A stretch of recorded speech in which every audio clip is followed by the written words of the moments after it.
آج ہم نے اپنے دل کو ردی کی ٹوکری بنایا ہوا ہے. ایک ہوتا ہے نا ٹریش کین، ٹیشو پیپر ہے تو وہ پھینک دو، کاغذ ہے تو وہ پھینک دو، کوئی چیز کھائی کچھ بچ گئی تو وہ پھینک دو. ہر چیز کو بس ردی کی ٹوکری میں ڈال دیا جاتا ہے.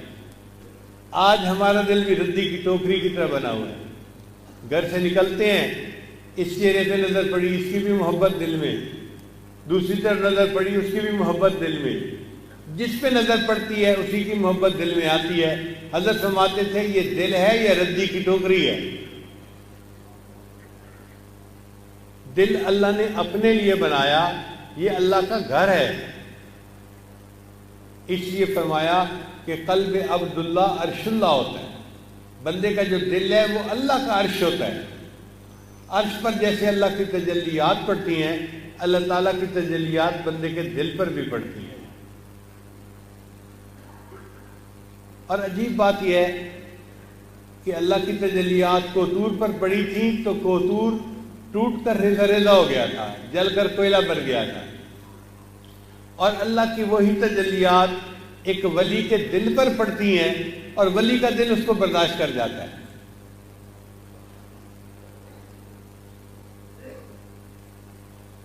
اللہ تعالیٰ نے دل کو وہ صلاحیت دی ہے کہ یہ اللہ کی تجلیات کو بھی برداشت کر لیتا ہے. عمدہ سلوک میں حضرت سید حسین شاہ رحمۃ اللہ نے لکھا ہے کہ جب اللہ تعالیٰ کسی بندے کو پسند فرماتے ہیں تو ایک دن میں بسا اوقات 70 مرتبہ اس کے دل کو محبت کی نظر سے دیکھتے ہیں. ایک دن میں 70 مرتبہ اس کے دل کو محبت کی نظر سے دیکھتے ہیں. میرے اس بندے نے میرے گھر کو کتنا صاف کر لیا، اس نے اس دل کو میری محبت سے بھر لیا، یہ میرا دوست ہے، یہ میرا محبت والا بندہ ہے. اسی حدیث پاک میں آتا ہے کہ جو اللہ سے محبت کرنے والا بندہ ہوتا ہے، اللہ تعالیٰ اس کو قیامت کے دن خصوصی قرب عطا فرمائیں گے. امام غزالی رحمۃ اللہ نے تو یہاں تک لکھا ہے کہ اللہ تعالیٰ ایک فرشتے کو حکم دیں گے، اعلان کرو انسانوں کے سامنے، این المحبین، میری سے محبت کرنے والے لوگ کہاں ہیں؟ لاکھوں لاکھوں لوگ ہوں گے جو اللہ کے عرش کے قریب ہو جائیں گے. اللہ ہم آپ سے محبت کرنے والے ہیں. فرشتہ پوچھے گا تمہارے پاس کیا دلیل ہے؟ وہ کہیں گے ہم تو سنت کے مطابق زندگی گزارتے تھے، دین کی زندگی گزارتے تھے، عبادت کی زندگی گزارتے تھے، تہجد پڑھتے تھے، ہم تو اللہ کا ذکر کرتے تھے، ہم تو اللہ کے راستے میں وقت لگاتے تھے، ہم تو مدرسے میں پڑھتے تھے، ہم تو یہ کرتے تھے یہ کرتے تھے. یہ سب کچھ ہم نے اللہ کے لیے کیا. ہم اللہ ہی کی تو محبت کرنے والے بندے ہیں، ہمارے پاس اس کے سوا اور ہے کیا؟ جب وہ یہ کہیں گے، اللہ فرمائیں گے اے فرشتے میرے یہ بندے بالکل ٹھیک کہتے ہیں، انہوں نے میری محبت میں زندگی گزاری، اب ان کو جنت میں جانے کے لیے روکو نہیں، جنت کا دروازہ کھول دو اور ان کو بلا حساب جنت میں جانے دو. اور واقعی دنیا میں بھی ایسا ہی ہوتا ہے کہ جس سے محبت ہوتی ہے اس سے حساب لینے کو دل نہیں کرتا.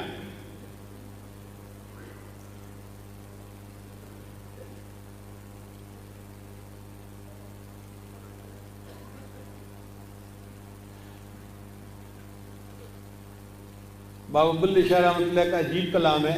فرماتے ہیں کورے کاغذ کتاب نہ ہوں دے، یعنی جو سفید کاغذ ہوتا ہے نا، اگر کوئی اس کی جلد بنا دے اس کو کتاب تو نہیں نہ کہیں گے، اس پر تو کچھ لکھا ہوا نہیں ہے.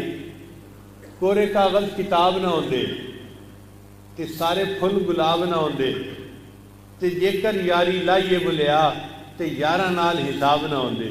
اور اے بلے شاہ اگر کسی سے یاری لگائی جائے تو پھر یار سے حساب لینے کو دل نہیں چاہتا. جو آج دنیا میں اللہ سے اپنی یاری لگائے گا، قیامت کے دن اللہ اس سے حساب نہیں لیں گے، اس کو بلا حساب جنت عطا فرما دیں گے. اب اس دل کو سنوارنے کے لیے کیا کرنا پڑے گا؟ ذکر کی کثرت کرنی پڑے گی. یہ دنیا کی محبت دل سے تب نکلے گی جب اللہ کا ذکر کثرت کے ساتھ کریں گے. چنانچہ قرآن مجید کی آیت ہے ان الملوک اذا دخلوا قریۃ افسدوها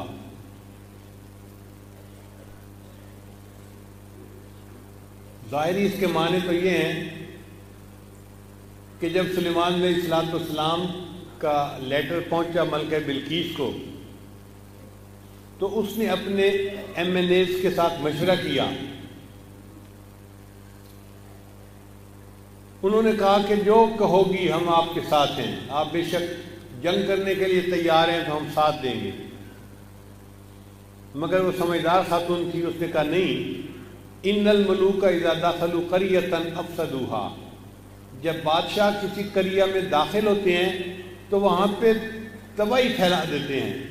وجعلوا عزت اہلها اذلہ، اور جب وہاں معزز ہوتے ہیں ان کو ذلیل کر کے نکال دیتے ہیں. یہ تو ہیں اس کے ظاہری معنی آیت کے.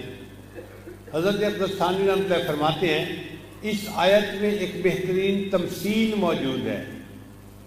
اگر ہم ملوک سے مراد مالک الملک اللہ کا نام لیں تو پھر اس کا ترجمہ یہ بنے گا ان الملوک اذا دخلوا قریۃ، جب اللہ کا نام اس دل کی بستی میں داخل ہوتا ہے افسدوها، انقلاب مچا دیتا ہے.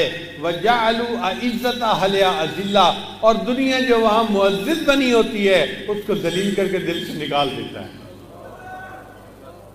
اللہ کا نام انسان کے دل سے دنیا کی محبت کو نکال دیتا ہے، ماں سوا کی محبت کو نکال دیتا ہے اور دل کو اللہ کی محبت کے لیے بھر دیتا ہے.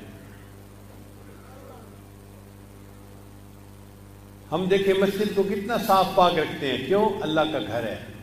جس طرح مسجد اللہ کا گھر ہے، ہمارا دل بھی اللہ کا گھر ہے.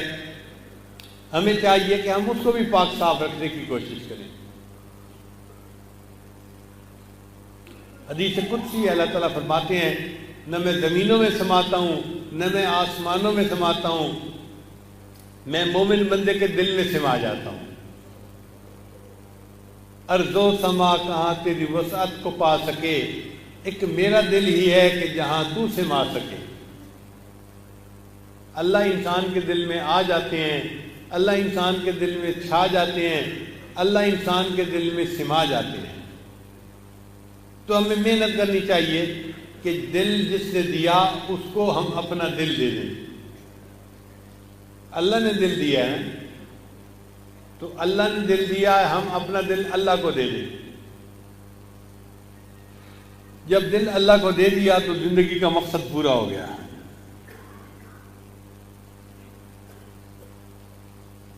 شریعت کا حکم ہے اگر کسی گھر میں تصویر ہو زندہ کی، انسان کی، جاندار کی، تو وہاں پر رحمت کا فرشتہ نہیں آتا. اگر کسی گھر میں تصویر ہو تو وہاں رحمت کا فرشتہ نہیں آتا. اگر کسی کے دل میں کسی ماں سوا کی تصویر ہوگی اس میں اللہ کی رحمت کیسے آئے؟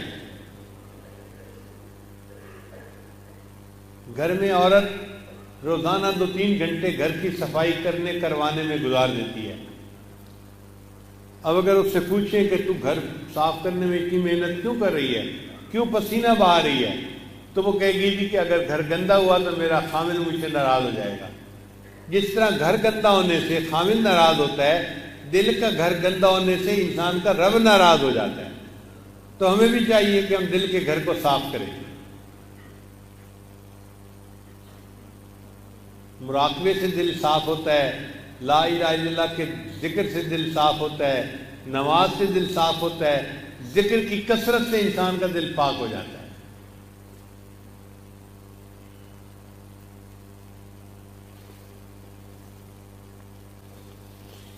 اگر کوئی بندہ دودھ لینے جائے اور اس کے برتن کے اندر گندگی لگی ہوئی ہو تو دودھ دینے والا دودھ نہیں اس میں ڈالے گا، کہے گا بھئی جاؤ صاف برتن لے کے آؤ. اگر کوئی بندہ گندے برتن میں دودھ ڈالنا پسند نہیں کرتا، اللہ تعالیٰ بھی انسان کے گندے دل میں اپنے نور کو ڈالنا پسند نہیں فرماتے. اللہ بھی چاہتے ہیں میرے بندے صاف برتن لے کے آؤ، میں اس کو اپنے نور سے بھر دوں گا. اب اس دل کو صاف کرنا تو ہمارا کام ہے نا. یہاں ایک سوال پیدا ہوتا ہے کہ جب دل اللہ کا گھر ہے تو پھر اللہ اسے خود ہی صاف کر لیں. ہمیں کیوں حکم دیا گیا دل کو صاف کرنے کے لیے؟ علماء نے جواب دیا کہ جب بندہ کرائے پہ مکان کسی کو دے دیتا ہے نا تو کرائے کے مکان کو صاف کرنا مالک کی ذمہ داری نہیں ہوتی، کرایہ دار کی ذمہ داری ہوتی ہے۔ اللہ نے اس دنیا میں یہ دل ہمیں عطا کر دیا، یہ مستعار ہمیں ملا ہے، اور اللہ نے ہماری ڈیوٹی لگائی میرے بندوں میرے اس گھر کو صاف رکھنا۔ تو دل کو صاف کرنا یہ ہماری ذمہ داری ہے، محنت کریں گے تو صاف ہو جائے گا، غفلت برتیں گے تو دل سیاہ ہوتا جائے گا، حتیٰ کہ دل سخت ہو جائے گا، حتیٰ کہ دل پتھر سے بھی پرے پار ہو جائے گا۔ اللہ فرماتے ہیں ثم قست قلوبکم من بعد ذلک، پھر اس کے بعد تمہارے دل سخت ہو گئے، فہی کالحجارۃ او اشد قسوہ، یہ پتھروں کی مانند ہو گئے بلکہ پتھروں سے بھی زیادہ سخت ہو گئے۔